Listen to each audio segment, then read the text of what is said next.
आज हम इस सूत्र में ये बात समझेंगे कि अखंड का सत्य क्या है और खंडित का क्या सत्य है। अखंड और खंड का दोनों का सूत्र आज हम इस विचारधारा में समझेंगे। अखंड का ये सत्य है कि अखंड कभी भी खंडित नहीं होता। अखंड को खंडित में लाने के लिए कोई चाहे कितना ही प्रयास क्यों ना कर ले, परंतु उनको कोई भी खंडित नहीं कर सकता। ना कोई विचार से खंडित कर सकता और ना कोई वाणी से खंडित कर सकता, ना कोई ध्यान से खंडित कर सकता। चाहे कोई कितना ही अनुभव का विचार अखंड के आगे कितना ही क्यों ना पेश करे और कितना ही गहरा शब्द क्यों ना बोले, परंतु अखंड कभी खंडित नहीं होता। अखंड पर शब्द जाल का, विचार का, वाणी का कोई भी फर्क नहीं पड़ता, क्योंकि इस पर फर्क नहीं पड़ता इसलिए वो अखंड है। यदि फर्क पड़ता तो खंड में और अखंड में कोई भेद नहीं होता। ऐसा नहीं है कि जो अखंड है और जो व्यक्ति अखंड को जानता है वो किसी की बात नहीं सुनता है, वो सबकी सुनता है, वो अखंड की पूरी सुनता है। परंतु वो अखंड के विचार को, अखंड की बात को, अखंड की वाणी को, अखंड के अनुभव को कभी भी धारण नहीं करता। सुनता सबकी है, धारण किसी की भी नहीं करता, क्योंकि अखंड ने कोई भी व्यक्ति अपने शब्द जाल से प्रभावित नहीं कर सकता, अपने विचार जाल से कोई भी प्रभावित नहीं कर सकता। जो अखंड को जानता है अच्छी तरह से, वो किसी की बातों में कभी भी नहीं बहता, किसी के शब्द जाल में नहीं उलझता, क्योंकि अखंड सत्य शब्दों में नहीं उतरता। अखंड को तो केवल जाना जाता है, शब्दों में कोई भी बयान नहीं किया जाता। और जो अखंड को जानता है वो ना तो दुखी है कभी भी और ना कभी भी सुखी है। अखंडता का सुख और दुख से कुछ भी लेना देना नहीं है। जहाँ तक शब्द का विचार जाल है, वाणी का विचार जाल है, जहाँ तक खंडित की रचना है, जहाँ तक खंडित है, सब कुछ अखंड नहीं है। मीठे प्रवचनों से, मीठी बातों से, मीठे विचारों से और गहरे अनुभव से केवल खंडित ही प्रभावित हो सकता है, अखंड कभी भी प्रभावित नहीं होता है, क्योंकि अखंड किसी के भी पीछे नहीं दौड़ता है, इसलिए वो प्रभावित नहीं होता है।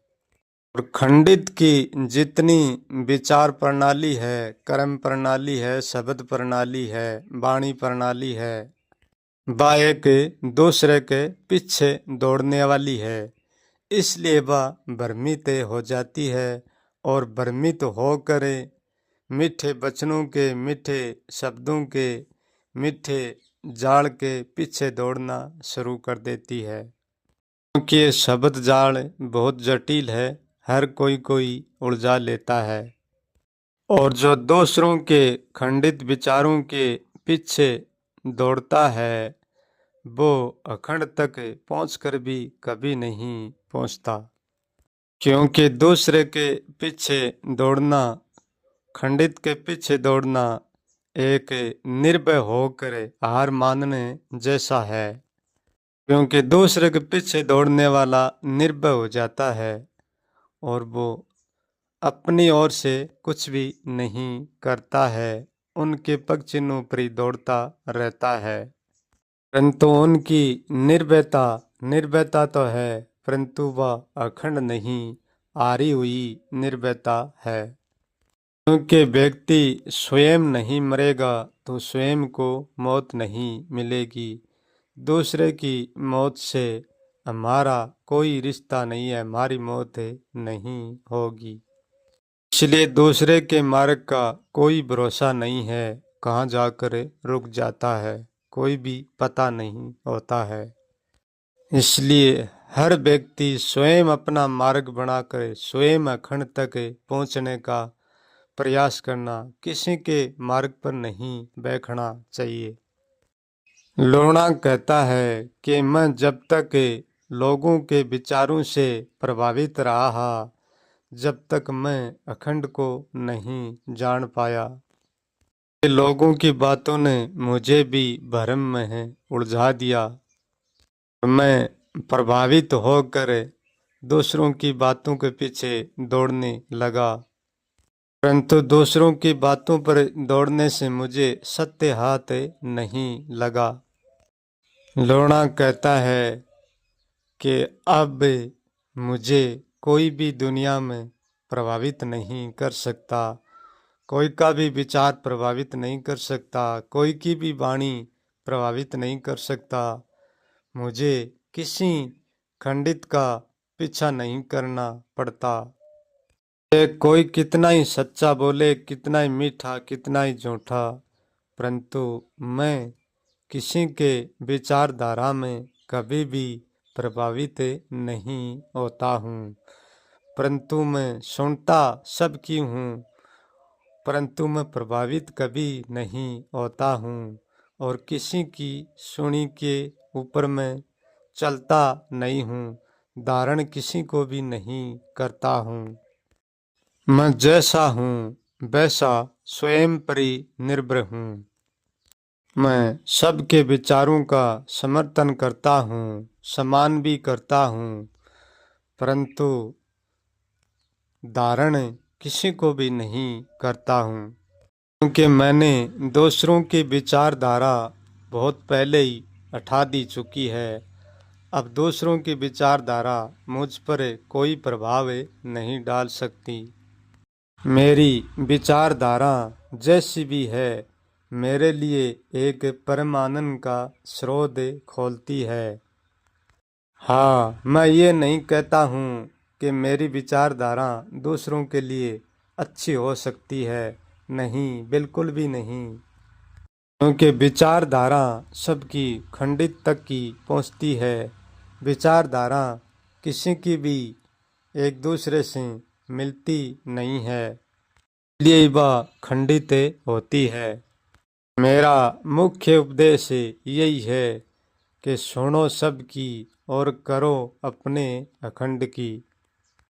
खुद की अखंडता पर चलने वाला तो कोई बिरला ही होता है, और ये खंड के पीछे दौड़ने वाला तो सारा संसार ही होता है। लोणा कहता है कि मैं वो ही बोलता हूँ, वो ही सोचता हूँ और वो ही करता हूँ जो स्वयं के भीतर से प्रकट होता है। मैं वो ही करता हूँ, किसी मार्ग का आधार नहीं लेता हूँ। मैं स्वयं ही मार्ग, स्वयं ही आधार बनता हूँ। जिसने अपना मार्ग होशपूर्वक तय कर लिया, उसके मार्ग में चाहे कितनी बाधा क्यों ना आए, वो अपना मार्ग कभी नहीं बदलता है, दूसरों पर कभी निर्भर नहीं होता है, वो सब बाधाओं को पार करता है। कि जो सत्य को जानता है वो कभी भी कोई बाधाओं लड़कर भी नहीं लड़ता है। कि बाधा उनसे जरूर लड़ती हैं, परंतु सत्य को जानने वाला वो बाधाओं से नहीं लड़ता है। मैं ये नहीं कहता कि दूसरों के मार्ग पर चला नहीं जाता है, बहुत आसानी से चला जाता है, परंतु चलता वो ही है जिसके पास स्वयं के पास मार्ग नहीं बनता है। उसको दूसरों के मार्ग पर ही चलना अच्छा होगा। ये बात मैं इसलिए कह रहा हूँ कि जीवन जीने के लिए तो कुछ न कुछ करना पड़ेगा, किसी न किसी मार्ग पर चलना पड़ेगा। जो स्वयं अपने आप में सक्षम नहीं है वो दूसरों के दिखाए हुए रास्ते पर चलता है और चल सकता है। दूसरों के रास्ते पर न चलने वाली बात उनके लिए है जो खुद सक्षम होना चाहता है, उनके लिए है। और खुद सक्षम होना सहज होकर भी सहज नहीं है कि ये दूसरों का भरमजाल स्वयं तक सहजता से जाने नहीं देता है। स्वयं तक वो ही पहुँचता है, दूसरे के शब्द जाल को अच्छी तरह से भुला देता है। लोणा कहता है मुझे कोई भी भ्रमित नहीं कर सकता और कोई भ्रमित करेगा भी कैसे, क्योंकि मैं अपने आप में कुछ भी नहीं हूँ। भ्रमित वो होता है जो कुछ बन की रहता है, क्योंकि मेरे पास बनने और न बनने का कोई कारण नहीं है। यहाँ सब कुछ अकारण है।